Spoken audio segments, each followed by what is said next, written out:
দর্শক বন্ধুরা, ইয়েমেনে পরিস্থিতি হঠাৎ করেই ভয়ানক দিকে মোড় নিয়েছে।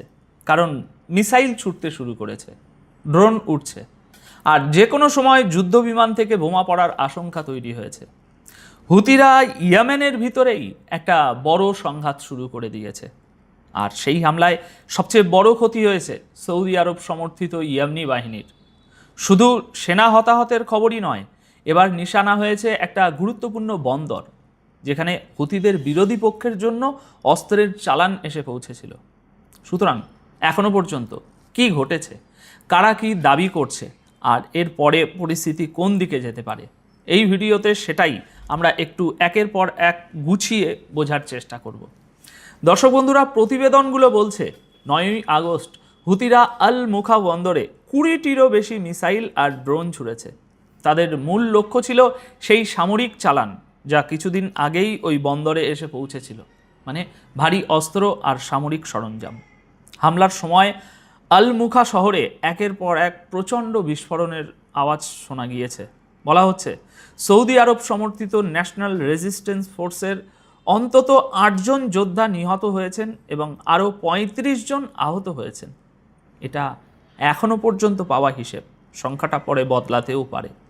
অন্যদিকে ইয়েমেনি বিমান প্রতিরক্ষা বাহিনী দাবি করেছে তারা হুতিদের 15টিরও বেশি ড্রোন ভূপাতিত করেছে। এখন প্রশ্ন হচ্ছে, হুতিরা ঠিক এই বন্দরটিকেই কেন বেছে নিল? কারণ প্রতিবেদনে বলা হচ্ছে যে হুতিরা বুঝতে পেরেছিল যে এই বন্দরে নামা এই অস্ত্রের চালান শেষ পর্যন্ত তাদের বিরুদ্ধেই ব্যবহার করা হবে। তাই সেই অস্ত্র ব্যবহার হওয়ার আগেই তারা সেটাকে ধ্বংস করে দেওয়ার চেষ্টা করেছে। কিন্তু এখানে একটা কথা ভুললে চলবে না, এই হামলায় রক্ত ঝরছে কিন্তু ইয়েমেনিদেরই। কারণ এটা বাইরের কোনো দেশের সঙ্গে যুদ্ধ নয়, এটা ইয়েমেনের দখল নিয়ে ইয়েমেনের ভিতরের একটা লড়াই। একদিকে হুতিরা আর অন্যদিকে সৌদি আরব সমর্থিত ইয়েমেনের সরকারি বাহিনী। দুপক্ষের এই সংঘাত দিন দিন আরও বিপজ্জনক হয়ে উঠছে। আর আল মুখা বন্দরে এই হামলা সেই বাড়তে থাকা যুদ্ধেরই একটা বড় ধাপ। এবার আসা যাক সেই ছবির প্রসঙ্গে, যেটা নিয়ে সবচেয়ে বেশি আলোচনা হচ্ছে। 9ই আগস্ট রাত 8:30 নাগাদ হুতি সমর্থিত এক্স হ্যান্ডেল আর কিছু সংবাদ মাধ্যম একটি ছবি প্রকাশ করে।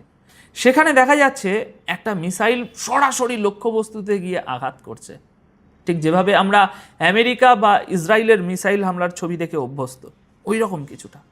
দাবি করা হচ্ছে এটা 9ই আগস্ট আল মুখা বন্দরে হুতিদের চালানো হামলারই ছবি। দাবিটা এখানে গুরুত্বপূর্ণ শব্দ, কারণ এটা এখনও দাবি। এখন সেই দাবি অনুযায়ী সৌদি সমর্থিত বাহিনীর অস্ত্রের ডিপোকে নিশানা করা হয়েছিল এবং হুতিদের ব্যালিস্টিক মিসাইল সরাসরি সেখানে গিয়ে আঘাত করে। ব্যালিস্টিক মিসাইল মানে এমন ক্ষেপণাস্ত্র যা অনেক উপরে উঠে গিয়ে তারপর নির্দিষ্ট লক্ষ্যের দিকে নেমে আসে।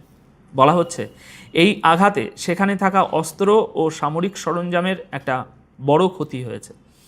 আরও একটি দাবি করা হয়েছে যা সবচেয়ে স্পর্শকাতর বলে মনে হচ্ছে আমার কাছে। বলা হচ্ছে এই হামলায় কয়েকজন অফিসার নিহত হয়েছেন, যাদের মধ্যে সৌদি অফিসারও ছিলেন। তবে এখানে খুব পরিষ্কারভাবে বলে রাখা দরকার যে এই দাবির কোনো নিশ্চিত প্রমাণ এখনও সামনে আসেনি। সেখানে সত্যিই কোনো সৌদি কর্মকর্তা উপস্থিত ছিলেন কিনা আর তিনি নিহত হয়েছেন কিনা সেটা এখনও নিশ্চিত করে বলা যাচ্ছে না। তবে সম্ভাবনা উড়িয়ে দেওয়া যায় না, কিন্তু নিশ্চিত তথ্য হিসাবে ধরে নেওয়াও ঠিক হবে না। আচ্ছা, এবার অন্য পক্ষের বক্তব্যটা একটু শোনা যাক। ইয়েমেনের স্বীকৃত সরকার আল মুখা বন্দরে এই হামলাকে সোজাসুজি সন্ত্রাসী হামলা বলে আখ্যা দিয়েছে। তাদের অভিযোগ, হুতিরা সাধারণ ইয়েমনি মানুষের মৌলিক যে প্রয়োজন, সেই প্রয়োজনগুলোকেই নিশানা বানাচ্ছে।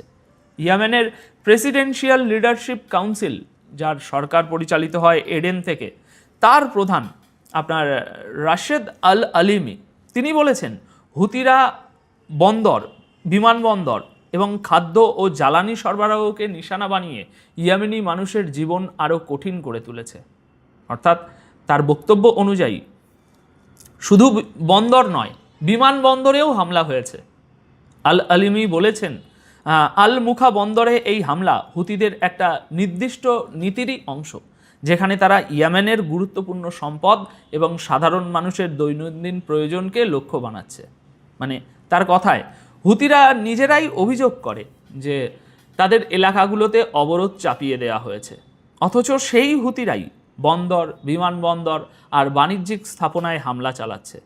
এর ফলে বাণিজ্যিক জাহাজ চলাচল এবং খাদ্য ও জ্বালানি সরবরাহ দুটোই ঝুঁকিতে পড়ছে।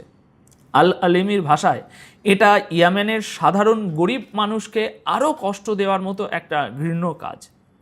এখানে দর্শক বন্ধুরা আমাদের বিষয়টা বুঝতে হবে, ইয়েমেনের স্বীকৃত সরকার আসলে বলতে চাইছে যে হুতিদের লড়াই আর শুধু সামরিক ঘাঁটির মধ্যে সীমাবদ্ধ নেই, সেই লড়াই এখন বন্দর আর সাধারণ মানুষের জরুরি সরবরাহ পর্যন্ত পৌঁছে গেছে।